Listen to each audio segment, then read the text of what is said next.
The sunset blazed across the red plateau. The sun slid behind the Mogollon Range, painting the Arizona sky in a deep shade of amber as Reed Calder led his sweat-soaked horse home. Through the whisper of wind brushing against the cacti came a sound thin as a thread, but human. He stopped, pulled his Winchester from the saddle, and moved carefully through thorns and stones.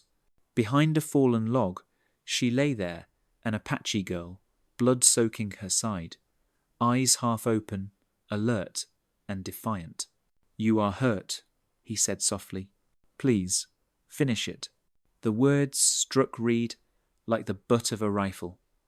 He had seen many deaths, but never someone asking for it so calmly. He lowered his gun. "No," he said, "not today." She breathed harshly. "You are a white cattleman. You see my people and shoot." "Not today," he repeated, tearing a strip from his shirt to bandage her wound. Then he lifted her up light as a bird with broken wings. Night fell. Wolves howled in the distance. Inside the cabin, firelight flickered, her breathing faint, while he kept watch beside her, knowing that by saving her, he might be saving the part of himself that was not yet dead. Before her true identity is revealed, make sure to like, subscribe, and turn on the notification bell if you love stories of survival and fateful encounters. And tell us in the comments where you are watching from. Then let us return to the storm raging outside. The first light slipped through the cracks of the door, glinting on the grey wooden planks. Reed woke with a start, his neck stiff from sleeping in the chair. A faint rustle made him turn. The Apache girl was awake, her wary eyes fixed on him. "You are awake," he said, voice deep. "You are safe here." She blinked weakly. "Why did you not hand me to the soldiers? They would pay you." Reed smiled faintly, like wind stirring dust. "I do not take money for blood." She frowned. "You do not even know who I am." "I do not need to," he answered calmly. "You were bleeding, and that was reason enough to help." Silence stretched between them, broken only by the crackle of fire. Reed placed a bowl of water and some dry biscuits before her. She hesitated, then took a few careful sips, as if afraid it might be an illusion. Outside, a hawk circled high above, the desert wind carrying its dry breath. Reed knew that if the townsfolk discovered he was sheltering her, trouble would come as swiftly as a sandstorm. But when he thought of those steady black eyes, he knew he could not turn away. "What is your name?" he asked. "Tyre," she whispered. "They call me Tyre." "Reed Calder," he said. They looked at each other, two people from warring worlds. Yet in that small wooden cabin, something fragile began to take root. Dawn slipped through the cracks, casting light on Tyre's face. Pain still throbbed in her side, but the warmth of the fire made breathing easier. The small room smelled of smoke and leather. Reed sat silently, sewing a saddle, each motion slow and steady, as if afraid the sound of the needle would wake her. "Good morning," he said when their eyes met. She nodded slightly, her voice rough. "I do not take food from strangers." "As you wish," he replied, continuing his work. A moment later, the faint clink of a spoon she was eating, though she said nothing. In that silence, trust began to bloom. By afternoon, Reed went to the stable. Tyre looked around the room, wooden table, books, rifles neatly arranged, all tidy, like the mind of someone who had lost too much to allow chaos back in. The door was not locked. She could run, but her legs were weak, her wound still healing. Instead, she noticed the clean bandages he had changed them while she slept. A strange feeling stirred inside her. He should hate her, yet he cared for her. When Reed returned, he said softly, "No one is coming to take you." "You do not know who I am," she replied, her voice hard. "I do not need to," he said simply. In his eyes, there was no hatred, only the sorrow of a man who had witnessed too much loss. By the week's end, Tyre could walk slowly around the cabin. Reed saw her standing by the door, eyes following the golden light spilling across the red desert. "You should not be outside so soon," he said, holding a steaming cup of coffee.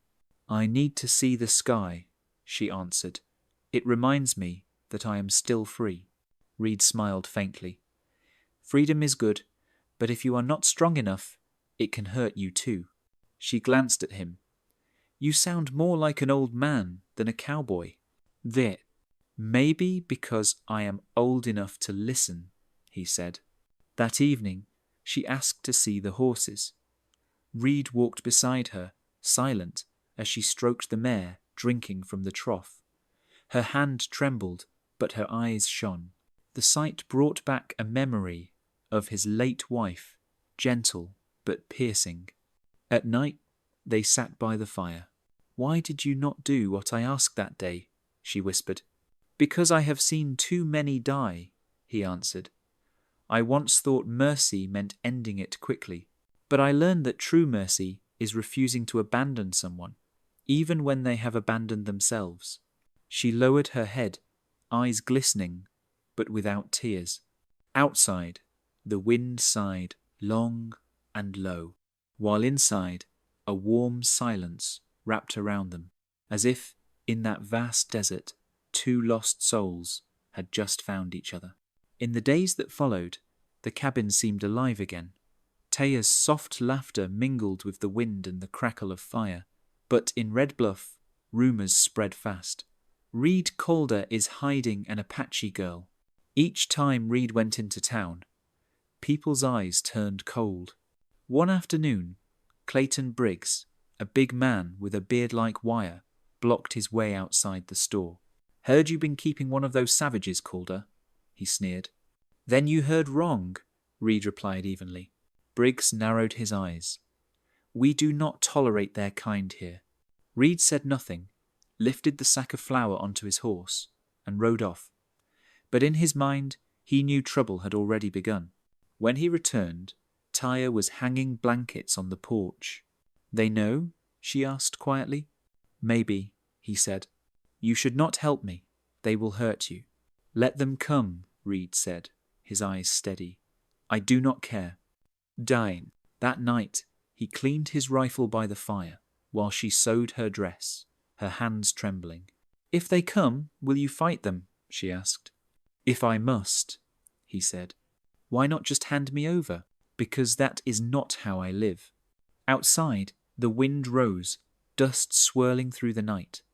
Tyre looked at his shadow in the firelight and realized, for the first time in her life, someone was willing to bleed for her.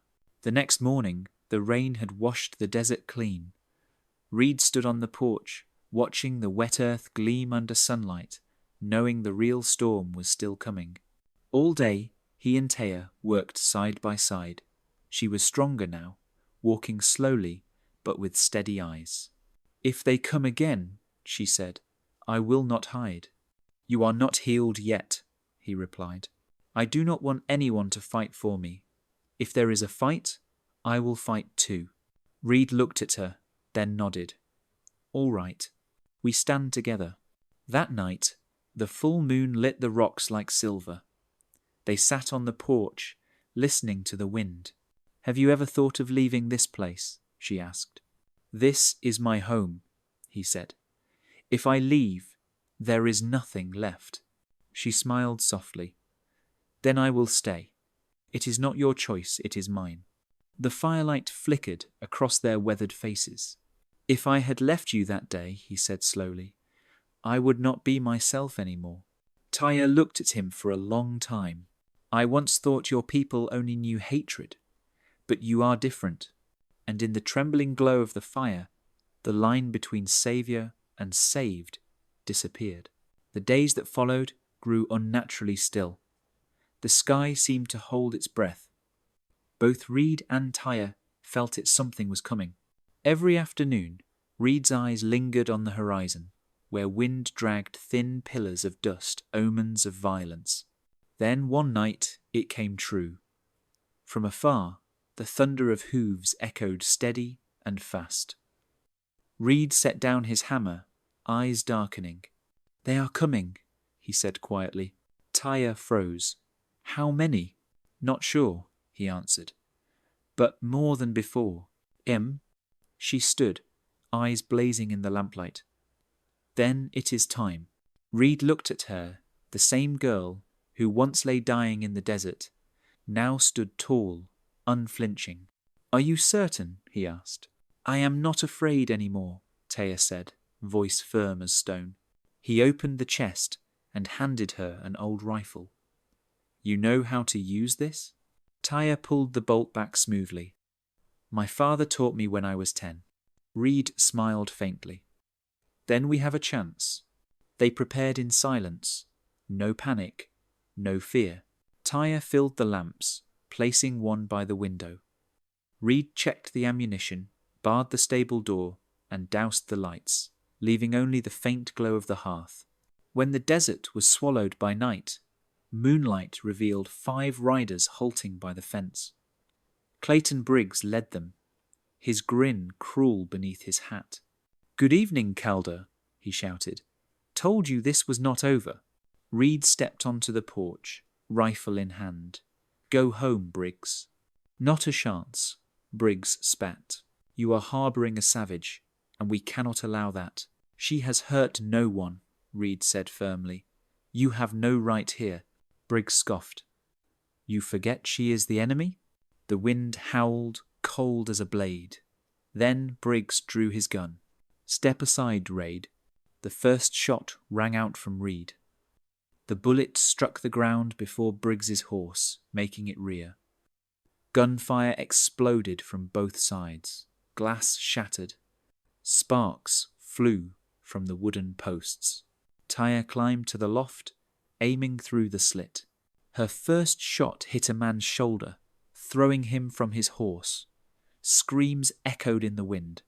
Reed remained on the porch, firing steadily, every shot deliberate. The fight was brief but fierce. When silence fell, smoke and dust hung in the air. 2 men fled, dragging the wounded, leaving one body behind by the broken fence. Reed leaned against a post, breathing hard. Blood spread across his shoulder. "You are hurt!" Taya cried, rushing to catch him. "I am fine," he whispered, voice fading. She cleaned the wound, trembling, tears falling onto his hand. "Why did you do this for me?" she asked, choking. "You could have given me up and lived in peace." Reed looked at her through the haze of pain, a faint smile on his lips. "Because you deserve to live, and that is enough." Taya bit her lip, tears flowing freely. "You bled for me," she whispered, "and I once begged you to kill me." "Maybe I am stubborn that way," Reed said with a weak laugh. Outside, rain began to fall, washing away smoke and blood. Inside, the fire burned on, lighting 2 souls who had crossed the line between hate and life.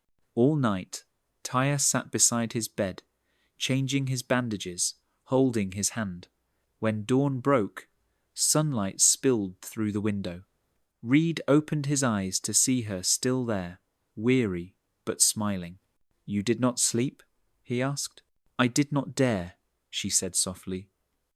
"I would not leave you alone, Lek." In the days that followed, she cared for him as he once cared for her, cooking, cleaning, tending the horses. Each time he thanked her, she only smiled. "Now we are even," she said. But both knew this was no longer a debt. It was something deeper, like 2 lost souls who had finally found each other in the storm. That evening, Reed sat on the porch, shoulder bandaged, watching the sunset paint the desert red. Taya brought 2 cups of coffee, placing one in his hand. "If they come back?" she asked. "Then we face them again," he said calmly. She smiled a fragile smile, like the last light of day. "Together." "Together," Reed repeated. And for the first time, he truly believed it. After the storm, the desert seemed reborn. the scent of fresh earth and green grass mixed with the damp wind. Reed was still weak, but worked carefully to fix the fence, while Tyre never left his side cooking, feeding the horses, keeping the cabin alive like a beating heart. Each morning they rose before dawn. She lit the fire, he filled the troughs. They spoke little, but their glances said enough. One evening, sitting on the porch, Taya said softly, "My mother once told me, the sky never forgets those who do good." Reed smiled. "Maybe that is why I am still alive." A few days later, he rode into town for supplies. This time, the townsfolk's eyes were not filled with contempt, only caution. Old Mr. Grant, the storekeeper, said, "Heard you taught Briggs and his men a hard lesson. Maybe you saw something the rest of us refused to see." Reed replied quietly. "I only saw someone worth saving." When he returned, Taya sat by the fire, her hair glowing amber. She handed him a wooden carving of an eagle. "My father said eagles mean freedom. I want you to have it." He turned the carving in his hands, smiling. "You owe me nothing. It is not debt," she said. "It is respect." Time passed. Corn sprouted green over soil once stained with blood. One morning, when her Apache uncle came looking for her, Taya looked at Reed and said softly, "My home is here." He held her gaze. Outside, the wind carried the scent of young corn, while inside, the fire burned warm, like the hearts of two people who had once been lost, now found where they truly belonged. If you love stories of hope, humanity, and redemption in the wild desert, make sure to like, share, and subscribe to join us for the next story.